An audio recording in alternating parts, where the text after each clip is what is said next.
Mbak, lama banget ya? Bentar, habis jam baru. Habis jam baru.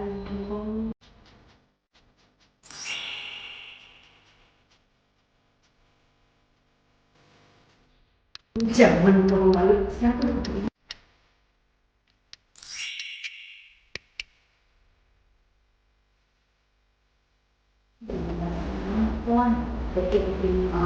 Bikin tapi nggak praktis, embel-embel lagi siapa? Bagus tahu, ya cinta lingkungan banget sih. Pakai menstrual cup dong, biar kimia.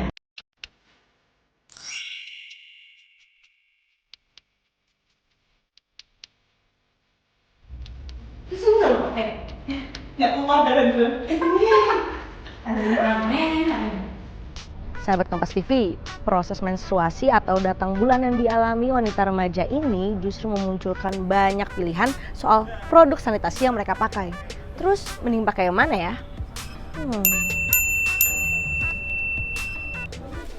Sekarang nih Sandra akan mencari tampon dan kita estimasi harganya kira-kira berapa ya di online. Karena Sandra udah keliling-keliling Jakarta nih, di apotek terdekat susah ya mencari tampon, kita cari di online aja yuk.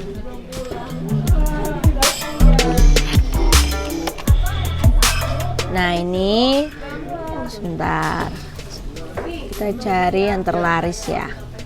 Nah ini nih, ada yang per piece, harganya 5.200, bentuknya seperti ini.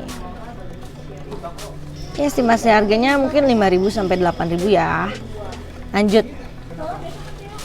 Lalu kita juga akan mencari menstrual cup, karena menstrual cup juga tidak dijual sembarangan ya, di apotek juga jarang sekali menstrual cup. Kita coba di online.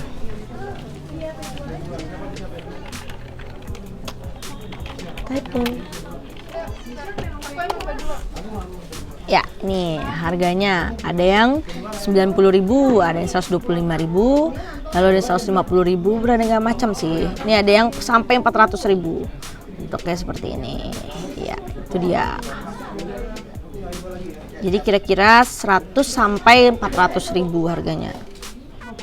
Kalau tadi sudah ada tampon dan menstrual cup, kita cari estimasi harganya. Seperti yang kita tahu, pembalut itu harganya 10 pieces ya. 10 pieces itu bisa sampai 40.000. Jadi antara 10.000 sampai 40.000 itu harganya. Ada yang organik, ada yang wings, ada yang panjangnya berbeda-beda.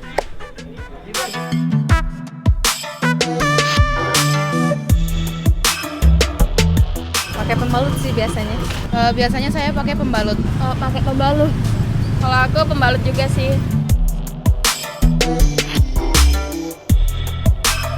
Nyaman aja, nggak ribet. Karena emang udah dari awal menstruasi itu disaraninnya pembalut sama orang tua. Jadi kebiasaannya pakai itu dan nyamannya pakai itu juga. Karena lebih cepat, gampang, tinggal diganti aja, tinggal dibuang. Ya sama, lebih gampang dan ketemunya juga pembalut terus. Tapi ada juga rasa penasaran pengen pakai menstrual cup juga, cuman nggak tahu caranya gimana. Sebelum kita bahas lebih lanjut soal produknya, kita harus tahu dulu soal proses menstruasi ini. Menstruasi atau yang dikenal sebagai masa datang bulan merupakan proses keluarnya darah yang disertai dengan lapisan dinding rahim yang luruh. Menstruasi biasanya dialami wanita sebulan sekali dengan jangka waktu 4-7 hari lamanya. Total darah yang keluar dari vagina kira-kira seberat 28 gram atau 2 sendok makan setiap harinya. Namun ada juga kala di mana darah yang keluar terlalu banyak sehingga lebih dari 7 hari. Menstruasi hanya dialami jika dinding rahim luruh karena tidak dibuahi. Itu makanya wanita hamil tidak menstruasi. Halo dokter, baik sekali dokter. Ini dengan dokter Sinta, sahabat Kompas TV, spesialis Obstetri dan ginekologi. Kita akan tanya-tanya soal pembalut, tampon, dan menstrual cup. Kira-kira lebih baik yang mana? Oke. Nah dok, aku mau nanya nih dokter, kan dari spesialis obstetri dan ginekologi. Nah spesialis seperti apa sih itu dok kira-kira? Obstetri itu meliputi kehamilan dan persalinan, sedangkan ginekologi mencakup organ kewanitaan yang meliputi rahim, uterus, dan vagina. Jadi bidangnya ya sekitar situ ya. Oke dok, berarti aku cocok nih ya, langsung tanya ke ahlinya soal produk sanitasi yang dipakai untuk menstruasi nih, saat Iya. wanita menstruasi. Kira-kira tuh sekarang di Indonesia produknya tuh ada apa aja dok? Oke, yang ada di pasaran saat ini banyaknya pembalut wanita. Itu yang paling banyak ditemukan dan yang paling banyak digunakan pada saat ini. Kemudian juga ada tampon, dan sekarang yang sudah sedang naik daun menstrual cup. Dan masing-masing punya kelebihan dan kekurangannya sendiri. Jadi seperti kalau pembalut itu biasanya bahannya dari kapas atau bahan yang menyerap fungsinya untuk menyerap darah. Jadi digunakannya dengan cara dilekatkan dalam celana dalam. Sebenarnya cukup gampang ya. Kemudian juga, dan sekarang pun ada macam-macam, ketebalannya bermacam-macam, kemudian panjangnya juga bermacam-macam. Biasanya kalau untuk malam hari dia kan lebih panjang dibanding siang hari, dan kemudian juga ada yang ada wingnya. Itu yang pertama. Dan kemudian yang kedua ada tampon. Tampon itu juga bahannya seperti pembalut kapas, dia bisa menyerap cairan menstruasi itu sendiri. Bedanya bentuknya ya, kalau tampon kan kecil, dan kemudian juga itu dimasukkan, kalau pembalut direkatkan di celana dalam, sedangkan tampon kecil dan dimasukkan ke vagina. Jadi ada sedikit lebih sulit untuk pemakaiannya kalau belum biasa ya. Jadi tamponnya itu dimasukkan ke vagina. Ada beberapa produk yang punya aplikator, tapi ada juga yang harus dimasukkan dengan jari. Sedangkan sekarang yang sedang berkembang lagi menstrual cup. Menstrual cup itu bahannya dari silikon. Jadi dia bukan untuk menyerap, tapi untuk menampung darah menstruasi itu sendiri. Jadi itu juga dimasukkan ke dalam vagina. Nah dok, banyak berita simpang siur gitu ya dok, kalau misalnya kita menggunakan tampon atau menstrual atau vaginal cup itu bisa merusak selaput darah, itu benar nggak sih dok?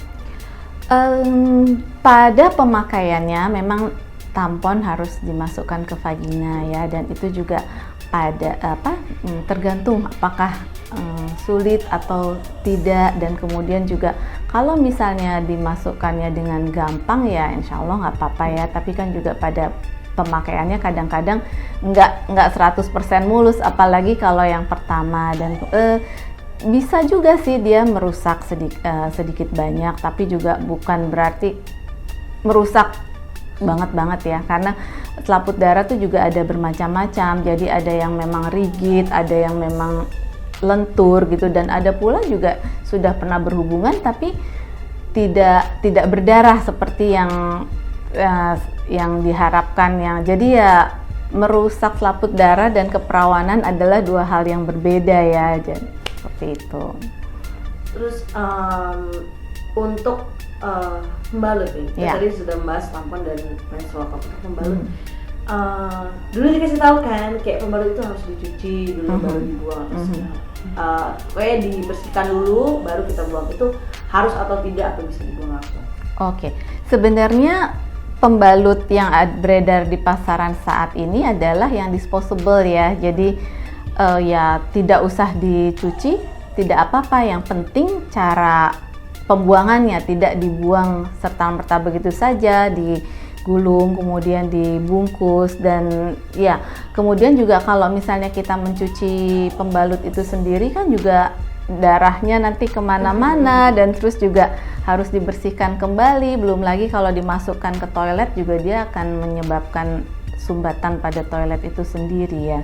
Jadi saya rasa tidak dicuci pun tidak apa-apa, asal membuangnya dengan cara yang benar. Oke, tadi kita sudah membahas soal pembalut, tampon, dan juga menstrual cup. Dari tiga produk sanitasi itu dok, kira-kira mana yang dokter anjurkan dan sarankan? Yang disarankan adalah yang sesuai dengan kebutuhan dan kenyamanan, karena kebutuhan dan kenyamanan tiap orang berbeda-beda. Kalau misalnya dia cukup aktif dan bergerak banyak, seperti mau berenang gitu, bisa disarankan untuk memakai menstrual cup atau tampon. Tapi yang lebih penting adalah menjaga kebersihan selama menstruasi. Jadi yang harus diperhatikan selama menstruasi itu baik pembalut maupun tampon dan menstrual cup harus lebih sering diganti, karena darah itu sendiri kan merupakan media untuk berkembangnya kuman ya. Jadi pertama itu. Kedua juga harus mencuci vagina. Mencuci vagina tuh bisa dengan cairan, dengan air biasa saja atau dengan cairan yang khusus untuk vagina, karena kalau misalnya kita cuci dengan sabun biasa kan pH-nya basa, sedangkan pH vagina itu asam ya. Dan mencuci vagina pun dari depan ke belakang, jangan dari belakang ke depan, karena kuman-kuman dari anus bisa masuk ke vagina. Kemudian juga kalau misalnya kita menggunakan menstrual cup ya ataupun tampon, itu kebersihannya harus dijaga. Jadi baik sebelum maupun sesudah harus mencuci tangan, karena kan kita memasukkan benda asing ke dalam vagina. Sahabat Kompas TV, udah dengarkan penjelasan yang lengkap sekali dari dokter obstetri dan ginekologi. Dan sekarang nih saat kita memberi kesimpulan, kira-kira pakai pembalut atau tampon atau menstrual cup ya. Untuk pakai pembalut kalian harus mengeluarkan segini. Untuk tampon kalian harus mengeluarkan, dan untuk menstrual cup kalian harus mengeluarkan dana. Jadi kalian pilih yang mana nih sahabat Kompas TV, pembalut, tampon, atau menstrual cup? Jangan lupa komen ya di bawah kalian pilih yang mana. Dan juga jangan lupa untuk like, share, dan subscribe channel YouTube Kompas TV. Saya Alexandra Nugroho.